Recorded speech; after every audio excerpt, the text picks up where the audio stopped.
श्रीगुरुभ्यो नमः। हरिः ओम्। ॐ भद्रं कर्णेभिः शृणुयाम देवाः, भद्रं पश्येमाक्षभिर्यजत्राः, स्थिरैरङ्गैः स्तुष्टुवागुंसस्तनूभिः व्यशेम देवहितं यदायुः। स्वस्ति न इन्द्रो वृद्धश्रवाः, स्वस्ति नः पूषा विश्ववेदाः, स्वस्ति नस्तार्क्ष्यो अरिष्टनेमिः, स्वस्ति नो बृहस्पतिर्दधातु। ॐ शान्तिः शान्तिः शान्तिः। ॐ भद्रं कर्णेभिः शृणुयाम देवाः, भद्रं पश्येमाक्षभिर्यजत्राः, स्थिरैरङ्गैः स्तुष्टुवागुंसस्तनूभिः व्यशेम देवहितं यदायुः। स्वस्ति न इन्द्रो वृद्धश्रवाः, स्वस्ति नः पूषा विश्ववेदाः, स्वस्ति नस्तार्क्ष्यो अरिष्टनेमिः, स्वस्ति नो बृहस्पतिर्दधातु। आपमापामपः सर्वाः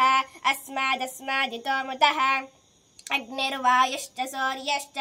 सहसञ्च स्करर्धिया, वायुवश्वारश्मिपदयः मरीच्यात्मानो अद्रुहः, देवेर्भुवनसुवरेः पुत्रवत्वाय मे सुता, महानाम्नेर्महामानाः महसो महसस्वः, देवेः पर्जन्यसुवरेः पुत्रवत्वाय मे सुता, अपाश्नष्टिमपारक्षः अपाश्नष्टिमपारघम् अपाघ्रामपचावर्त्यम् अपदेवेरितोहिता, वज्रं देवेरजेतागश्च भुवनं देवसोवरेः, आदित्यानदितिं देवीं योनिनोर्धमुदिशत, शिवानश्चन्द्रमा भवन्तो दिव्या आप ओषधयः, सुमृळीका सरस्वती माते व्योमसन्दृशे, स्मृतिः प्रत्यक्षमेतिह्यम् अनुमानश्चतुष्टयम्, एतेरादित्यमण्डलं सर्वैरेव विधास्यते, सौर्यो मरीचिमादत्ते सर्वस्माद्भुवनादधे, तस्याः पाकविशेषेण स्मृतं कालविशेषणं न देवप्रभवात् काचित्, अक्षय्या आस्यन्दते यथा तान्नद्योऽपि समायन्ते, सौरस्सते न निवर्तते, एवं नानासमुत्थानाः कालाः संवत्सरगोश्रिताः, अनुषश्च महषश्च सर्वे समवयन्द्रितं, सते सर्वे समाविष्टः, ओरस्सन्न निवर्तते, अधिसंवत्सरं विद्यात् तदेव लक्षणे, अणुभिश्च महद्भिश्च समारोढः प्रदिश्यते, संवत्सरः प्रत्यक्षेण राधिसत्त्वः प्रदिश्यते, पटरो विक्लिदः पिङ्गः एतद्वरुणलक्षणं, यत्रेतदुपदृश्यते सहस्रं तत्र नीयते, एकगुम्भिशिरो नानामुखे कृत्स्नं तदृतुलक्षणम्, उभयतः सप्तेन्द्रियाणि जल्पितन्त्वेव दिह्यते, शुक्लकृष्णे संवत्सरस्य दक्षिणवामयोः पार्श्वयोः तस्यैषा भवति, शुक्रन्ते अन्यद्यतन्ते अन्यत्, विषुरूपे अहने द्यौरिवासे, विश्वाहि माया अवसिस्वधावः, भद्राते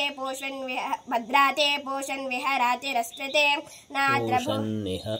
पोषन्निहरातिरस्त्वते नात्र भुवनं न पोषा न पशवः, नादित्यः संवत्सर एव प्रत्यक्षेण प्रियतमं विद्यात्, एतद्वै संवत्सरस्य प्रियतमगुं रूपं, योऽस्य महानर्थोत्पत्स्यमानो भवति, इदं पुण्यं करुष्वेते तमाहरणं दद्यात्, यथा साकञ्जानागुं सप्ततमाहुरेकजं, षडुद्यमा ऋषयो देव जायते, तेषामिष्टानि विहितानि धामशः, स्थात्रे रेजन्ते विकृतानि रूपशः, को न मर्यामिथितः सखा सखायमब्रवीत्, जहाको अस्मदेशते यस्तित्यादसकिविदगुं सखायं, न तस्य वाच विभागो अस्ति, यदेगुं शृणोत्यलगुं शृणोति, न हि प्रवेद सुकृतस्य पन्थामिते, ऋतनानुद्यमानः विननादाभिधावः, षष्टिश्चत्रिपुंशकावल्गाः, शुक्लकृष्णौ च शाष्टकौ सारागवस्त्रेर्जरदक्षः, वसन्तो वसुभिः सह संवत्सरस्य सवितुः, प्रैषकृत्प्रथमस्मृतः अमो नादयतेत्यन्यान्, अमोघश्च परिरक्षतः एतावाच प्रयुज्यन्ते, यत्रेतदुपदृश्यते एतदेव विजानीयात्, प्रमाणं कालपर्यये विशेषणं तु वक्ष्यामः, ऋतूनान्तन्निबोधत, शुक्लवासा रुद्रगणः ग्रीष्मेण वर्तते सः, निजहन् पृथिवीगुं सर्वां ज्योतिषा प्रतिखेन सह विश्वरूपाणि वा सागुंसे आदित्यानान्निबोधत संवत्सरेणं कर्मफलं वर्षाभिर्ददतागुंसः अदुःखो दुःखचक्षुरिव तद्मापीत इव दृश्यते शीतेनाव्यथयन्निव रुरुदक्ष इव दृश्यते लादयते ज्वलतश्चैव शाम्यतश्चास्य चक्षुषे या वै प्रजा भ्रगृह्यन्ते संवत्सरात्ता भ्रगृह्यन्ते याः प्रतिष्ठन्ते संवत्सरे ताः प्रतिष्ठन्ते वर्षाभ्य इत्यर्थः अक्षदुःखोदितस्यैव विप्रसन्ने कनीनिके आङ्क्ते चाद्गणन्नास्ते नभोनान्तन्निबोधत कनकाभानि वा सागुंसे आहतानि निबोधत अन्नमश्नेतमृज्मेत अहं वो देवनप्रदः एता वाच प्रयुज्यन्ते शरद्यत्रोपदृश्यते अभिदोन्वन्तोऽभिघ्नन्त इव वातवन्तो मरुद्गणाः अमुतो जेतुमिषुमखमिव सन्नद्धा सददृशेः अपध्वस्तैर्वस्तिवर्णैरिव विशिखासः कपर्दिनः अक्रुद्धस्य योत्समानस्य क्रुद्धस्यैव लोहिने हेमतश्चक्षुषे विद्यात् अक्ष्णयोः क्षिपणोरिव दर्भ्यक्षन् देवलोकेषु मनो नामुदकङ्ग्रहे एता वाचः प्रवदन्तेः वैद्युतो यान्ति शेषिरेः ता अग्निः पवमाना अन्वेक्षत इह जीविकामपरिपश्यन् तस्येषा भवते इहे हवस्वतपसः मरुतः सूर्यत्वचः शर्म सप्रता आवृणे अतिताम्राणि वा सागुंसे अष्टिवज्रशतग्निजाम् विश्वे देवा विप्रहरन्ते अग्निजह्वासश्चत नैव देवो न मर्त्यः न राजा वरुणो विभुः नाग्निर्नेन्द्रो न पवमानः मातृकच्चन विद्यते दिव्यस्यैका धनुरात्निः पृथिव्यामपराश्रिता तस्येन्द्रो वम्रिरूपेण धनुर्जामचुनः स्वयं तदिन्द्रधनुरित्यज्यम् अभ्रवर्णेषु चक्षते एतदेव संयोर्बारस्पत्यस्य एतद्रुद्रस्य धनुः रुद्रस्य त्वेव धनुरात्निः शिरोत्पिपेशा सप्रवर्ग्यो भवत तस्माद्यः सप्रवर्गेण यज्ञेन यजते रुद्रस्य स शिरः प्रतिददाति नैनगुं रुद्रारुको भवति एवं वेद अक्षयदुःखोदितस्यैव अत्योर्ध्वाक्षोतिरश्चात् शिशिरः प्रदृश्यते नैव रूपन्न वा सागुंसे न चक्षु प्रतिदृश्यते अन्योन्यन्तन यज्ञस्रातः सुतस्तद्देव लक्षणं लोहितोक्ष्णिशारशीष्णिः सूर्यस्योदयनं वृदे त्वङ्करोषिण्यञ्जलिकां त्वङ्करोषि निजानुकामेऽन्यञ्जलिका अमेवाचमुपासतामिते तस्मै सर्वऋतवो नमन्ते मर्यादाकरत्वात् प्रबृहदां ब्राह्मणाप्नोते एवं वेद स खलु संवत्सरैते सेनानीभिः सह इन्द्राय सर्वान् कामान् अभिवहते सद्रप्सः तस्यैषा भवति अवद्रप्स अगुंशमते मतिष्ठत इयानः कृष्णो दशभिः सहस्रैः आवर्तमिन्दश्चादमन्तम् उपस्नुहि तन्द्रमनामथद्रामिते एतयैवेन्दस्सलावृक्या सह असुरान् परिवृष्टते पृथिव्यगुंशमते तामन्ववस्थितः संवत्सरो दिवञ्च नैवं विदुषाचार्या अन्ते वासिनौ अन्योन्यस्मै द्रुह्यातां यो द्रुह्यते भ्रश्यते स्वर्गाल्लोकात् इत्रयुतिमण्डलानि सूर्यमण्डलान्याख्यायिकाः अत ऊर्ध्वगुंसनिर्वचनाः निजानुक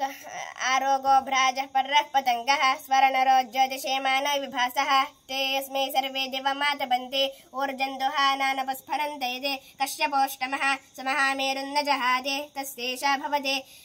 यत्ते शल्भङ्गशपरोचनावत इन्द्रियावत् पुष्कलं चित्रभानो यस्मिन् सूर्यार्पिताः सप्तसाकं तस्मिन् राजानमधिविश्येवमिते ते यस्मै सर्वे कश्यपाज्योतिर्लभन्ते तान् सोमः कश्यपादधिनिर्दमते भ्रष्टाकर्मकदेवैवं प्राणो देवानीन्द्रे देवाने सप्तशेषण्याः प्राणाः सूर्या इत्याचार्याः अपश्यमहमेतान् सप्तसोर्यानिते पञ्चकर्णो वात्स्यायनः सप्तकर्णश्च प्लाक्षिः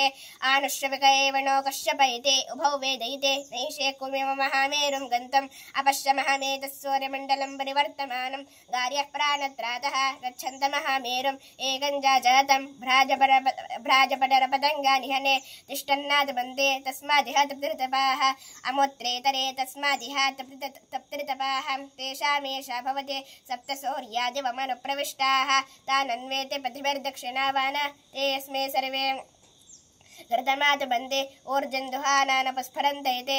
सप्तद्विजः सूर्या इत्याचार्याः तेषामेषा भवति सप्तदिशो नाना सूर्याः सप्तहोतार ऋत्विजः देवादित्याः सप्त तेभिः सोमाभिरक्षणयते तदप्याम्नायः दिग्भ्राजऋतोऽन् करोति एत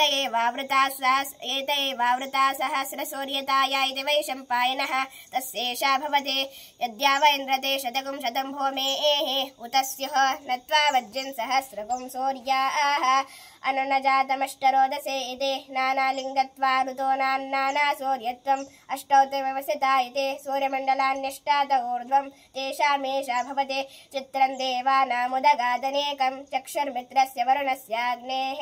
आप्राद्या वा पृथिवी अन्तरिक्षं सूर्य आत्मा जगतस्तस्सु षष्ठेते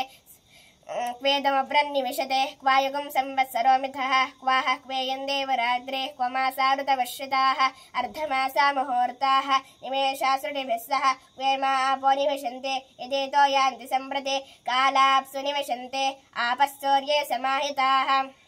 अभ्राण्यपप्रपद्यन्ते विद्युत् सूर्ये समाहिता अनवर्णे इमे भूमे येञ्चासौ च रोदसे यज्ञोऽस्तु तत्रान्तरा भूतं येने मे विधृते उभे विष्णुना विधृते भूमे इति वस्यस्य वेदना इरावते धेनुमतेः भूतं सूयवसिने मनशे दशस्ये व्यष्टब्ना द्वादशे विष्णवेदे दाधृतपृथिवीमपितो मयोघैः किं तद्विष्णु बलमाहुः कादेव्यः किं परायणम् एको यद्धारयद्देवः एतते रोदसे उभे त्रिपदाद्धारयद्देवः यद्विष्णोरेकमुत्तमम् अग्नयो वायवश्चैव एतदस्य परायणं पृच्छामि त्वा परं नृत्यम् अवमं मध्यमं च तं लोकं च पुण्यपापानाम् एतत् पृच्छामि सम्प्रति अममाहुः परं नृत्यं पवमानं तु मध्यमम् अग्निरेवामो मृत्युः चन्द्रमा आश्चतुरुच्यते अनाभोगाः परं नृत्यं पापाः संयन्ति सर्वदा आभोगास्वेव संयन्ते यत्र पुण्यकृतो जनाः ततो मध्यममायन्ते ततमग्निं च सम्प्रति पृच्छामि त्वा पापकृतः यत्र यातयते यमः त्वन्नस्तद्ब्रह्मं प्रब्रूहि यदि वेत्था सतौरहान् कश्यपादिदिताः सूर्याः पापान्यघ्नन्ति सर्वदा रोदस्योरन्तर्देशेषु तत्र न्यस्यन्ते वासवैः ते शरीराः प्रपद्यन्ते यथा पुण्यस्य कर्मणः अपान्यपादकेशासः तत्र ते यो निजा जनाः मृत्वा पुनर्मृत्युपापद्यन्ते अद्यमाना स्वकर्मभिः आशादिकाः कृमय एव ततः पूयन्ते वासवैः अवैतं मृत्युं जयते य एवं वेद सखल्वेवं विद्ब्राह्मणः कश्यतमो भवते कश्यपस्यादिसिद्धागमनः तस्येषा भवते आयस्मिन् सप्तवासवाः मे रोहन्ति पूर्व्यारुहः ऋषर्हदेर्कश्यतमः इन्द्रस्य कर्मोऽधिदिरिते कश्यपः पश्यको भवते यत्सर्वं परिपश्यते सौक्ष्म्यात् अथाग्नेरष्टपुरुषस्य तस्येषा भवते अग्नेन यस्पताराये अस्मान् विश्वानि देववेनानि विद्वान् ययोध्यस्मज्जोहरानमेनः भूयिष्ठान्तेन मुक्तिं विदेमेते समाहिता दशस्य उत्तम अग्निश्च जातवेदाश्च।